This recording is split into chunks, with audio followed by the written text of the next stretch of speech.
Mesdames, Mesdemoiselles et Messieurs, très chers aimables téléspectateurs de la radio Télémessage des Vies, bonjour et merci de nous recevoir chez vous pour le compte de votre émission Point de Vie. Nous sommes dans le 089 0060 149, c'est votre émission Point de Vie. Nous discutons aujourd'hui avec le président Bienveni Bambale sur la situation politique en République démocratique du Congo, sur l'investiture du gouvernement Bruno Tshibala. Pendant encore 5 minutes, notre invité va essayer aujourd'hui de nous donner sa vision par rapport à l'évolution de notre beau pays, le Congo. Président, bonjour. Oui, bonjour, cher ami Billy. Le plaisir est pour nous de vous recevoir encore cet après-midi. Merci également à vous. L'état de santé, là. Merveille. Merci, Président. Est-ce qu'aujourd'hui, nous irons aux élections sans les Kasaï? Président, bienvenue, Bambale. Bon, moi, je déplore ces propos parce que j'ai entendu parler M. Nanga en disant que oui, si nous voulons aller aux élections, il faut que nous puissions exclure les Kasaï. Ça veut dire que balkaniser les Kasaï. Alors je me pose la question, notre amer sert à quoi? Comment voulez-vous, je dirais, un groupe de personnes, nos chefs coutumiers qui se transforment demain à une armée puissante qui fait peur à l'armée nationale pour qu'ils ne puissent pas y aller aux élections? Ça pose un problème. Est-ce qu'aujourd'hui, notre armée, il sert à quelque chose? Non, je pense que Kasaï fait partie du Congo. On ne peut pas exclure une partie du territoire. Ça veut dire que c'est comme si nous balkanisons le Congo, ça devenait une zone tampon. Donc on ne peut pas accepter cela. Est-ce qu'on peut dire aujourd'hui que Corneille Nanga, c'est le produit de la majorité présidentielle selon vous? Évidemment, ce que vous venez de dire, oui, c'est vrai, c'est la réponse. Parce qu'aujourd'hui, ces propos-là ne devaient même pas sortir. Il n'est pas les porte-parole du gouvernement. Il devait parler par rapport à son travail. Mais ce monsieur se permet de faire des propos qui n'ont rien à voir avec, je dirais, son métier. Déjà par rapport à ces propos-là, que oui, on peut aller aux élections en excluant Kasaï, ça fait peur au Congo. Ça veut dire qu'aujourd'hui, nous n'avons pas la maîtrise de nos territoires. Merci, Président Bienveni Bambale. Est-ce qu'il nous faut aujourd'hui un troisième dialogue avec la médiation de la communauté internationale via la crise politique qui se soulève aujourd'hui dans notre pays? Mais puisque, je dirais, ces accords étaient bafoués, hein, donc la résolution 2347 n'a pas été respectée. Aujourd'hui, ils sont obligés à répartir pour voir réellement les acteurs qui étaient dans cet dialogue, qu'ils avaient signé ces résolutions, qu'ils soient là, qui rentrent au gouvernement. Tu sais qu'ils ont fait là, ils ont fait peut-être, pour moi, un jeu de passe-passe pour gagner le temps. Mais aujourd'hui, Tshibala, il fera le frais comme Badibanga. Donc c'est pour permettre peut-être à la majorité de gagner le temps, de gratter le temps à leur avantage pour que peut-être cette année, qu'il n'y a pas les élections. Mais ça ne sera pas un gouvernement qui va rester pour conduire le Congo jusqu'aux élections. Qu'est-ce que le peuple peut attendre aujourd'hui du gouvernement Bruno Tshibala? Je viens de me dire rien, puisqu'aujourd'hui, c'est un gouvernement qui vont faire la même chose que, je dirais, Badibanga. Pour moi, ce gouvernement-là, c'est du gâchis. C'est du gâchis, puisqu'aujourd'hui, les traîtres qui se fait trahir. Vous imaginez qu'ils étaient un groupe, je dirais, avec des gens, avec des acteurs, je dirais, importants, qui, vraiment, ils ont cassé le groupe pour créer un petit groupe, je dirais, minimum, et pour prétendre peut-être rentrer au gouvernement pour aller combattre la majorité. Malheureusement, au passage, le groupe en question qu'ils avaient créé, il s'est fait récaler. Tout le poids lourd qu'ils étaient avec lui s'est fait récaler. Donc lui, il se retrouve tout seul à rentrer au pouvoir avec des gens minimum qui ne pèsent pas. Donc, du coup, face à la majorité, ils sont moindres. Il ne peut pas combattre, je dirais, la majorité. Du coup, il devient un produit de la majorité, puisque la majorité aujourd'hui n'a pas changé. Donc, du coup, on pourra dire qu'il y a eu plutôt un remaniement, puisqu'aujourd'hui, quand on voit le gouvernement Badibanga, ils sont tous reconduits. Également, FCF de la majorité. Du coup, lui, Bruno, il a ramené personne.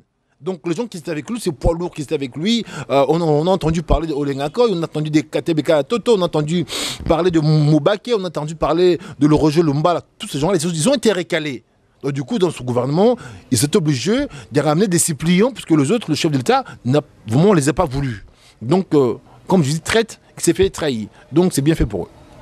Très chers aimables téléspectateurs de la radio Télémessage des Vies, pour déjà votre information, Roger Lumbala et Olengakoy ne font pas partie du gouvernement Bruno Tshibala. Président Bienveni Bambale, on peut dire aujourd'hui que le référendum est constitutionnel. Voyez-vous aujourd'hui la République démocratique du Congo dans le chemin du référendum? Non, monsieur, ces phrases-là, je ne veux même pas le dire, parce qu'aujourd'hui, je pense que ce n'est pas même, je dirais, pensable. Donc, si vous allez dans ce sens-là, vous octroyez, je dirais, solennellement, un troisième mandat au chef de l'État. Donc, sachant qu'aujourd'hui, ce mandat est fini, on n'est pas dans ce processus de parler des référendums. Là, je ne veux même pas parler. Merci. Pourquoi la majorité présidentielle a le souci aujourd'hui de réformer notre cour constitutionnelle? Quelle valeur aujourd'hui, vous, étant que nationaliste, patriote, donnez-vous aujourd'hui à notre cour constitutionnelle?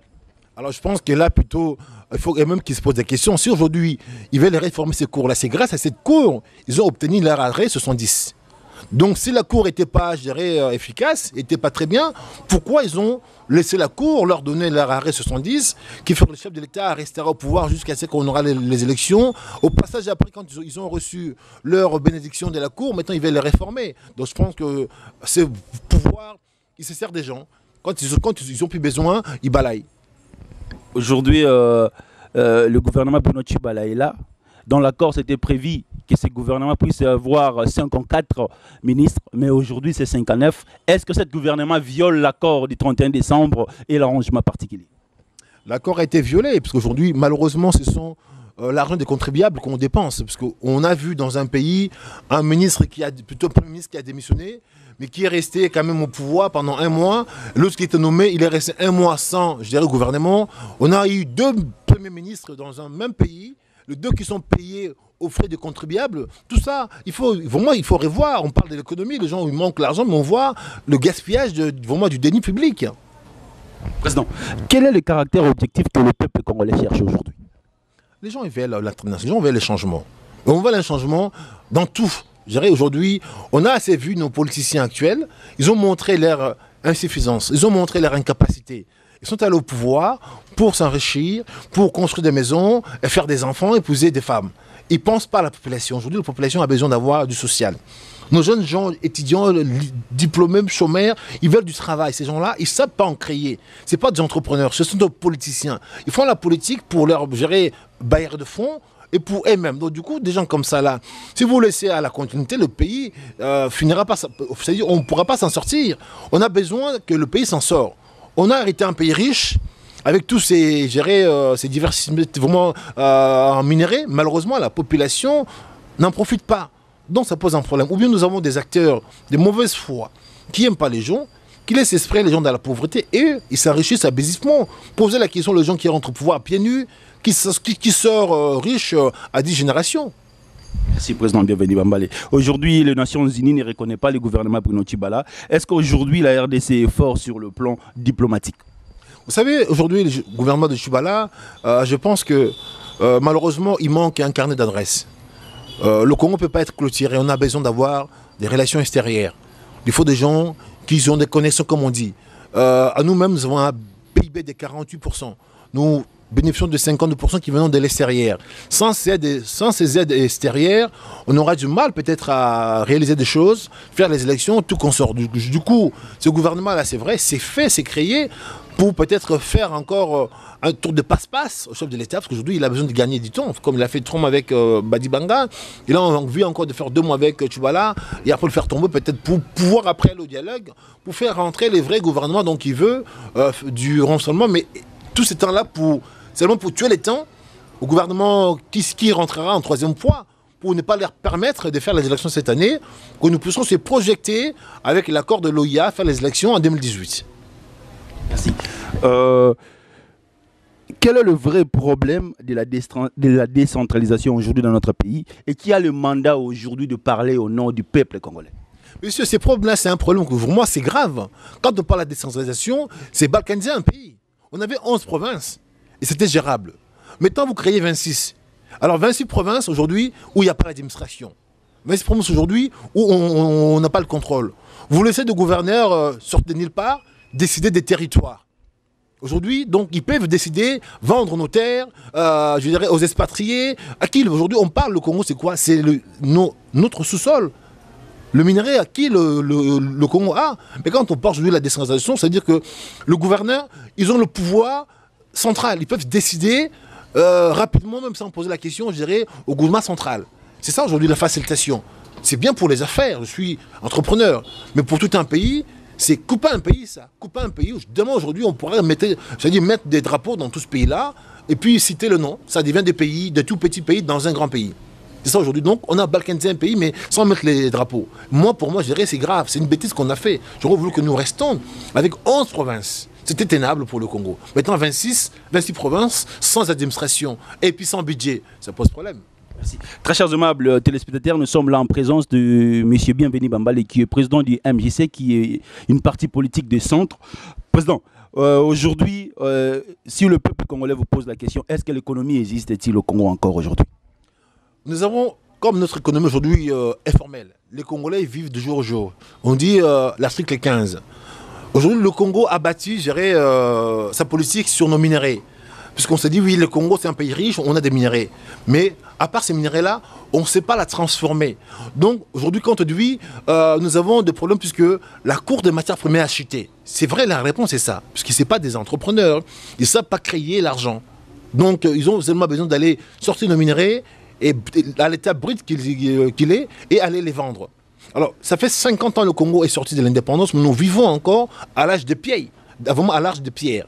Aujourd'hui, nos matières premières dans toutes les catégories, on ne sait pas le transformer. On n'a pas des usines sur place qui pourra permettre à nos enfants au moins de comprendre c'est quoi le coltan, c'est quoi le cuivre, c'est quoi les diamants, c'est quoi le cobalt. Aujourd'hui, à nos écoles, on n'enseigne pas à nos enfants nos richesses. On envoie nos enfants dans des cursus qui ne servent à rien aujourd'hui. Tous nos enfants, ils fatiguent, je ne sais pas quoi, c'est très bien. Mais aujourd'hui, le Congo a besoin que ces enfants comprennent leurs richesses pour que nous puissions les récupérer. Si nous ne comprenons pas, nous ne maîtrisons pas notre richesse aujourd'hui, c'est les autres qui vont en maîtriser, qui vont comprendre. Malheureusement, aujourd'hui, MJC, il a un devoir de changer, de réformer l'enseignement dans notre pays. Que nous puissions revenir au fondamental. Nous vivons en Afrique, nous ne vivons pas en Europe. Aujourd'hui, nous calquons notre enseignement par rapport à l'Europe. Moi, j'ai vécu 25 ans en Europe. Je suis un produit de l'Europe. Donc, l'enseignement de l'Europe est fait que pour que nous travaillons, nous vivons vraiment à leur façon, à leur modèle. Aujourd'hui, vous allez être licencié au Congo, mais votre diplôme au Congo ne vaut rien. Il faut que vous quittez le pays pour aller vivre à l'étranger. Donc, nous faisons les études pour aller vivre chez eux, travailler pour eux. Moi, j'aurais voulu que nous puissions réformer notre enseignement pour que nos enfants, nos jeunes gens, fassent les études pour vivre chez nous au Congo. Parce qu'au Congo, on a besoin de jeunes gens pour que la génération continue. Le Congo est riche, mais nous ne maîtrisons rien dans notre richesse. C'est les autres qui en maîtrisent aujourd'hui. Et ça nous met en porte-à-faux. Pour ça, aujourd'hui, notre économie, il est entre les mains des expatriés. Alors moi, j'ai un devoir qu'aujourd'hui, que les jeunes gens de ce pays-là, qui comprennent que si nous changeons pas notre enseignement, l'économie, la richesse de ce pays-là, il ne reviendra pas vers nous. On doit dire à nos enfants, à l'école, de réformer, changer l'enseignement, aller dans l'enseignement qui va dans le sens de notre économie, dans le sens de notre sol, pour qu'aujourd'hui le Congo est riche. Il faut que nos enfants sachent aujourd'hui c'est quoi le cobalt, c'est quoi les coltan, c'est quoi le diamant, c'est quoi les cuivres, on en fait quoi, comment on peut transformer. Mais tout ça à l'école, on n'en parle pas. Alors j'ai une mission aujourd'hui de dire que nos enfants comprendre ça. Sans cela, le Congo, il ne sera pas à nous. On va être là, on dit oui, nos cuivres, on les vend mal, on les vend à un prix dérisoire, et là-bas, après avoir transformé, ils nous ramènent ici à des prix, flambant neuf. Donc ça pose problème. On est lésés dans toute la ligne. On est lésés. Bienvenue Bambale, entrepreneur, aujourd'hui acteur politique. Ce que nous sommes en train de vivre aujourd'hui, on peut dire ça, c'est un crime contre l'humanité. Est-ce que Mobutu avait fait 32 ans au pouvoir parce que tout simplement il était dictateur? Non, Mobutu, sincèrement, il a hérité un pays. Après ce qui s'est passé, les conflits entre les deux premiers ministres et puis le président avec son ministre, Lumumba et Kasavubu, c'est là où lui, il est rentré, 3e Rélon, il a pris le pouvoir. Et puis par rapport à l'indépendance, Mobutu, c'est vrai, il a hérité un pays, à l'époque, il n'y avait pas des cadres. Les jeunes gens, ils n'avaient pas des diplômes, moi je dirais adéquats. Pendant 32 ans, il s'est battu. Le pays était resté uni. On n'a pas eu dans un coin des territoires où on coupait les gens à la machette. À l'époque, nos papas, fonctionnaires, je ne sais pas quoi, ils étaient payés. Nos jeunes femmes, ils allaient à l'école. Donc la vie au Congo, plutôt à l'époque Zaïre, était très bien. C'est vrai, on avait un dictateur. Ce qui est vrai, on a un grand pays. Il faut un homme fort. Vous pensez qu'on peut diriger un Congo, un Zaïre, en étant faible? C'est faux, monsieur. Il faut que vous puissiez avoir la poigne. Donc la dictature, on peut le dire peut-être dans d'une mauvaise connotation, c'est vrai. Mais c'est juste qu'aujourd'hui, pendant 32 ans, le Congo, le Zaïre à l'époque, a vécu, une vie de sérénité. On ne tuait pas nos femmes, nos enfants, on ne coupait pas les gens à la machette. Aucun autre territoire n'était pas bafoué, que les gens rentrent, sortent. Aujourd'hui, le Congo fait le bonheur de d'autres États. Quand on voit aujourd'hui un tout petit pays qui ne produit pas, qui devient premier producteur de coton avec le nôtre. avec la bénédiction aussi des gens de l'intérieur. Donc à l'époque de Mobutu, tout ça n'existait pas. On voit un tout petit pays qui est venu ici, qui nous ont balayés. Mais à l'époque de Mobutu, tout ça, ça ne pouvait pas exister. Donc aujourd'hui, malheureusement, nos acteurs actuels, ils font de la politique, mais ils n'ont pas l'autorité nécessaire. Ils n'ont pas la force nécessaire. Oui, quand on dirige un pays, on doit avoir l'autorité. Parce qu'on doit combattre les autres. On ne va pas se laisser faire. Donc, l'autorité, ce n'est pas mauvais. Donc, on va protéger comme dans la maison. Papa, il faut qu'il soit autoritaire. Sinon, ses enfants vont le dépasser. Mobutu était autoritaire. Moi, j'apprécie. Je suis un fils de Mobutu. Donc, ce monsieur-là, il a fait un travail. Aujourd'hui, paix à son âme. Je souhaiterais même que, si le jour qui vient, si Dieu veut, que son corps soit rapatrié, comme aussi on se bat pour le patriarche. Merci. Est-ce qu'il y aura les élections en 2017? Là, le peuple congolais peut croire encore par rapport à vos propositions. La province d'Ici Bangui aujourd'hui est restée 3 mois sans gouverneur. Comment justifiez-vous cela? Tout ça, ce sont des actions, je dirais, de diversion créées par le pouvoir en place. Ce gouverneur-là, il a été nommé dans ce coin-là. Peut-être il a été parachuté. Maintenant, la population se sont rendu compte qu'il n'a pas peut-être des compétences ou les qualités pour répondre aux besoins de la population. Je ne suis pas contre. Aujourd'hui, ici, il reste 3 mois. Peut-être faut qu'il y a des élections. Ce n'est pas les seuls aujourd'hui.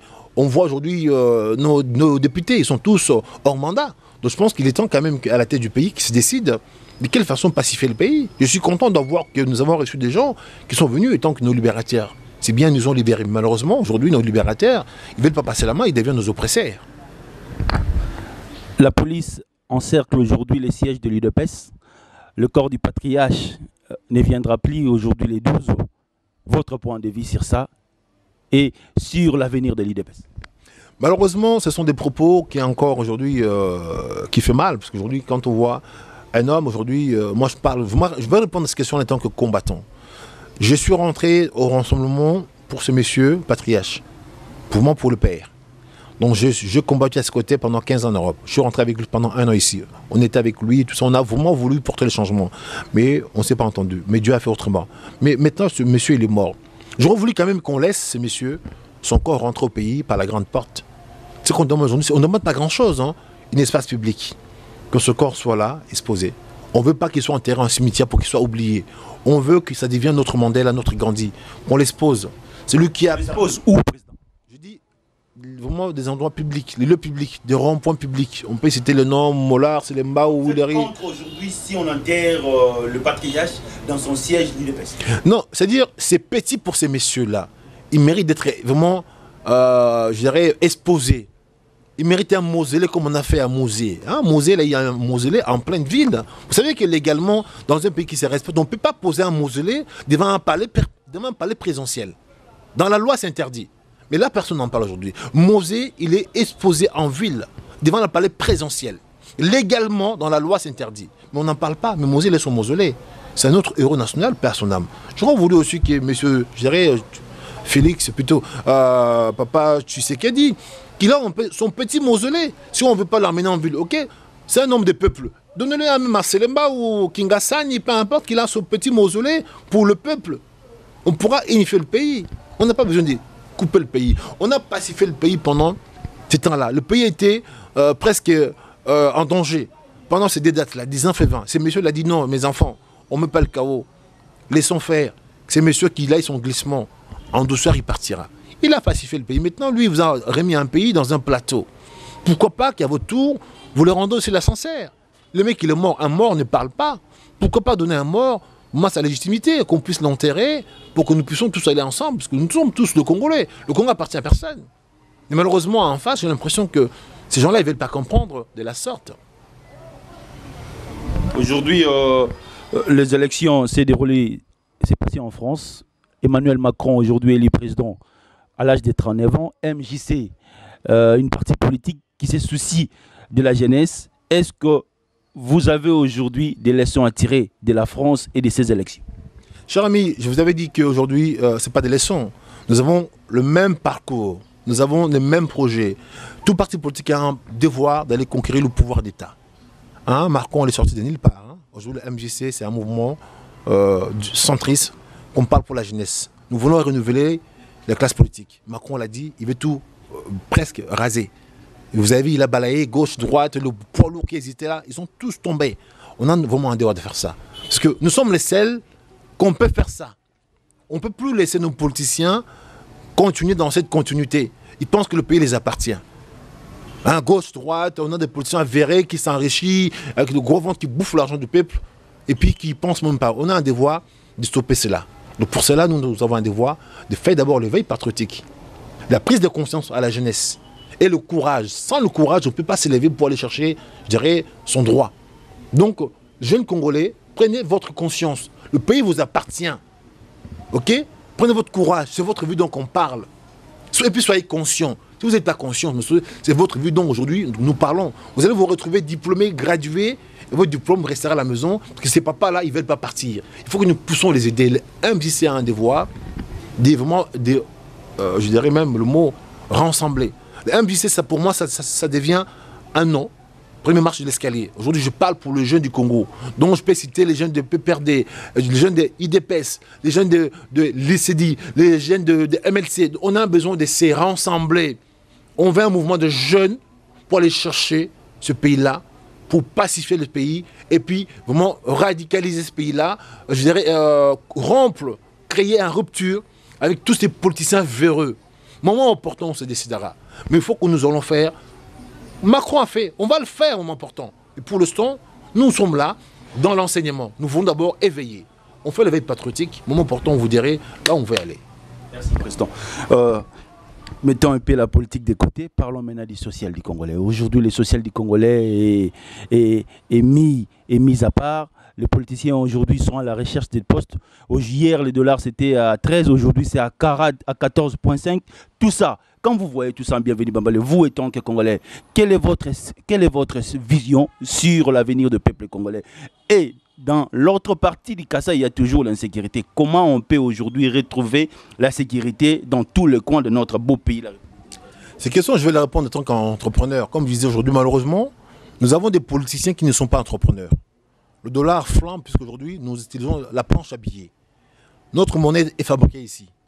On devait aujourd'hui, étant qu'entrepreneur, vraiment exporter les devises extérieures pour, je dirais, faire le balance avec notre monnaie locale. Quand nous n'exportons pas les devises extérieures, nous fabriquons de monnaie comme on fait ici. Inconsciemment, nous dépressions notre monnaie. On enlève le valeur de notre monnaie parce que ça dit on n'a rien acheté. Donc, en entreprise, aujourd'hui, il faut avoir la marchandise pour vendre, pour tirer des bénéfices. Aujourd'hui, on n'a rien acheté. On veut vendre du vent. Donc, on vend du vent. Notre monnaie ne vaut rien dans notre pays. Notre monnaie était intéressante si demain on s'est dit, OK, on se clôture, on rejette le dollar. Là, on pourra vivre comme à l'époque du Zaïre. Les Zaïres étaient de gros billets de mazé, mais c'était important. Aujourd'hui, on n'a pas la possibilité de jouer ces jeux-là. Il faut que nos politiciens, ça devient, au pire des cas, qu'ils se fassent un peu entourer des gens comme nous, des gens qui maîtrisent un peu, je dirais, le monde d'entreprise. Parce qu'ils n'ont pas ces maîtrises-là. Donc, on ne peut pas faire la planche à billets et sans compensation. Donc, c'est eux qui fait que le dollar monte, le franc congolais se dépresse. Puisqu'ils font la planche à billets et pour rien, puisqu'ils veulent avoir du cash money. Ils vendent du cash, mais derrière, ça ne rentre pas. Donc, du coup, le monnaie tombe la valeur inutilement. Est-ce qu'on peut dire aujourd'hui, nous allons vers la disparition économique dans notre pays? Non, pas disparition. Ça sera la faillite. Comme dans une entreprise. Quand le chef d'entreprise n'est pas bon, il va faire faillite. Il mettra la clé à la porte. Le Congo aujourd'hui, bientôt, on pourra déclarer en faillite. Malheureusement, ils ont dit oui, ils ne veulent pas l'ingérence extérieure. Mais dans l'allure où nous allons, s'ils ne se ressaisissent pas aujourd'hui, ils font des dépenses avec l'argent public. On a vu deux premiers ministres en même temps. Ça coûte cher tous ces fonctionnements. On a vu les gens aller demander de lobbying, de coaching à l'extérieur. C'est l'argent public, monsieur, tout ça. Donc aujourd'hui, on dépense l'argent du peuple. Il faut que ces gens-là ils deviennent aujourd'hui des entrepreneurs. On avait un gouvernement de 59 ministres. Alors quand on va en France, 15 ministres. Avec plus de budget qu'eux. Donc malheureusement, on n'a pas des gens économistes. On a plutôt des dépensiers. Ils veulent dépenser, ils veulent faire du beau, ils veulent faire de gros, de matuvi. C'est un gros gâteau, mais sans goût. Alors nous voulons plutôt faire un petit gâteau, je dirais à la fraise, mais avec la qualité. Vous voulez un gros gâteau, mais sans saveur. Donc malheureusement, c'est comme ça que le Congo vit aujourd'hui. Bienvenue, Mabale, donne quelle chance aujourd'hui au gouvernement Bruno Tshibala? Est-ce que Bruno Tshibala, c'est l'homme qu'il faut pour l'organisation des élections en République démocratique du Congo 2017 ou 2018? Non, je dis clairement, c'est du gâchis. Ils ont gâché quelque chose. Ils avaient un mouvement où ils étaient importants, ils étaient nombreux, avec des acteurs valables. Ils l'ont détruit en croyant qu'en partant avec leur mouvement, ils pourraient rentrer au pouvoir peut-être pour combattre. Ils se sont fait léser. Aujourd'hui, lui, il est rentré, ses compagnons d'armes, on les a mis dehors. Il est rentré avec des gens faibles. Comment voulez-vous aller combattre Kabila à l'intérieur? Donc du coup, il devient petit. La majorité a été reconduite à 80%. Les dialoguistes de l'OIS sont reconduits à 80%. Et lui, il ramène quoi? 20%. Donc c'est un Premier ministre qui va faire le salam alaikum. Il ne pourra pas amener les élections. Dans tout ça, quel est l'objectif aujourd'hui de votre parti MJC? MJC a un devoir d'éveiller la jeunesse congolaise de tous bords, sans distinction, sans obédience, mettons de côté nos différences de partis, économiques ou pire des cas, appartenance. On parle d'abord du Congo. On a envie d'enseigner que le Congo nous appartient. La prise de conscience et transmettre le courage. Parce que le moment important, on va se proclamer, c'est décider qui nous sommes, où on va aller. En ce moment-là, on dira à tous les jeunes de ce pays-là, mais c'est venu nous rejoindre parce que le pays vous appartient. On veut créer un mouvement de jeunes pour que cette fois ces jeunes de ce pays-là aillent chercher le pouvoir d'État. Si aujourd'hui nous ne faisons pas, nous, je vous dis clairement qu'au Congo, personne ne le fera. Parce qu'aujourd'hui, nous avons la capacité de le faire. Mais pour l'instant, il faut d'abord que les jeunes de tous bords nous rejoignent et qu'ils prennent conscience que c'est pour eux que donc on parle. Pas pour moi, pas pour MJC. MJC, c'est juste un premier nom. On parle pour le Congo. Chacun prend conscience. C'est le Congo qu'on veut libérer. Et prendre, pour moi, si vous prenez la conscience que c'est de votre vie, et puis le courage qui manque, aujourd'hui, on va vous attribuer le courage, c'est important. Ce pays-là, on va les reprendre. Et puis, chaque jeune, diplômé, licencié, gradué, il aura un emploi. Quand on parle de la jeunesse, c'est de 0 à 40 ans. On a vu des gouvernements sortir aujourd'hui. Badi Banga, il y a combien de jeunes dans son gouvernement? Tubala, il y a combien de jeunes dans son gouvernement? Les femmes aussi ne sont pas représentées. Et voilà, donc c'est des gens qui aiment personne. Donc, il faut qu'ils soient tous balayés, moment important. Donc, on a besoin de vous, la jeunesse, pour que nous puissions les aider à partir à la retraite. Donc, je veux dire, moment important, qu'est-ce qu'on fera? Merci. Président, une dernière question. Hier, on avait perdu le colonel Mamadou Ndala. Aujourd'hui, on a perdu le colonel Alamba qui est mort. Il a cela 2 jours en prison. Il a été transféré au clinique Galema. Votre point de vue pour clore le. En tout cas, personnellement, bon, je n'ai pas été beaucoup en contact avec lui. Je n'ai pas connu beaucoup ses exploits. Mais Mamadou Ndala, oui, je connaissais. J'étais en contact. Donc, je pense que le Congo, il perd ses vrais soldats vaillants. Mais bon, il faut poser la question. À qui ça profite? Merci. Nous sommes arrivés à la fin. Nous, c'est la RTMV, la radio télé message de vie. C'était votre émission Point de vie. C'était avec le président MJC Bienvenu Bambalé, patriote, nationaliste. Restez scotché, cimenté au programme de la radio télé message de vie. Ciao. Très chers aimables téléspectateurs de la radio télé message de vie, tu as changé de corps. Tu es dans Libana, tu as dit mon amboka Thierry Mukele, quel est na baimboka ou batuna iba question par rapport au monsieur et qui mon amboka Thierry Mukele, quel est bonjour. Bonjour, bonjour mbote na bao nyonso batuni bamituna wana. Merci. Est-ce qu'aujourd'hui, peuple, toute une question, Corneille Nanga, c'est le produit de la majorité présidentielle? Corneille Nanga a produit la majorité présidentielle.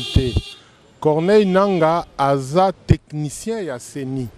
Na lolenge oyo, gouvernement de la République, depuis 2005, de Corneille Nanga bazalaka na CEI akala, basalisa mboka, basalisa pe bamboka ya Afrique, pe na Amérique, Corneille Nanga akenda. Donc, ils ont produit la majorité. Corneille Nanga a Congolais technicien à Makambo à Maponon. Que direz-vous aujourd'hui de Corneille Nanga, c'est le fruit de Malumalu? Bon, na Malumalu na Corneille Nanga, bango nyon surtout, baza fruit ya école au Congo. Parce que l'école au Congo nde pesa bango nzela wana batanga basala kalolenge nini pona maponomi. Donc Malumalu certes yende azalaka mokonzi ya liboso ya Corneille Nanga, pasteur Mulunda akoma mokonzi ya Corneille Nanga, mais Corneille Nanga nde oyo azalaka na nzungu oyo bandaki kolamba makambo ya maponomi. Donc c'est un produit congolais, un technicien congolais. Na réponse au Pessibiso. Est-ce que Malumalu oyo lobi lelo azamoko ya baimboka Congo asalisaka maponami ya kitoko na 2006 pardon. Mais maponomi wana de par le monde, dans le monde entier, balobaka que c'est la première fois un pays en Afrique oyo est organisé makambo maponomi. C'est l'œuvre de Malumalu. Et tozalaki na circonstance niti touti Bitumba, Jean-Pierre Bemba Kotoyo. Rubero côté kuna Joseph Kabila nde mokonzi ya Congo mais malumalu asala manso poto zwa président ya liboso na maponomi pe tozwaka ye nungu ezalaka na ba pays nyonso tala Trump bauti opona ye mais bomoni désordre ebimaki kuna nini élection ezalaka toujours contesté. Élection ezalaka toujours contesté. Eza neti match à foot te. Match à foot ata soki batie penalty bino bakolo équipe oyo boko encaisser bokolo bake penalty wana eza mabe. Donc eza jeu politique. Aucun pays au monde basala maponomi contestation ezate. Te wana eza dictature. Soki na mboka na yo ba contester yo te donc oza dictateur. Donc awa na malumalu na Corneille nanga na mulunda basala oyo babengaka exercice démocratique. Contestation, ça fait partie de la politique ya mboka. Merci mon amboka Thierry Mokelekele. Est-ce que le lot a posé un troisième dialogue oyo kozala chapeauté par la communauté internationale? Awa communauté internationale en rapport ebimi à Nations Unies baza ko reconnaître le gouvernement ya mon amboka Bruno Chibalate. Bon, wana bazalaka ba aventurier na zo senga na population balanda ba aventure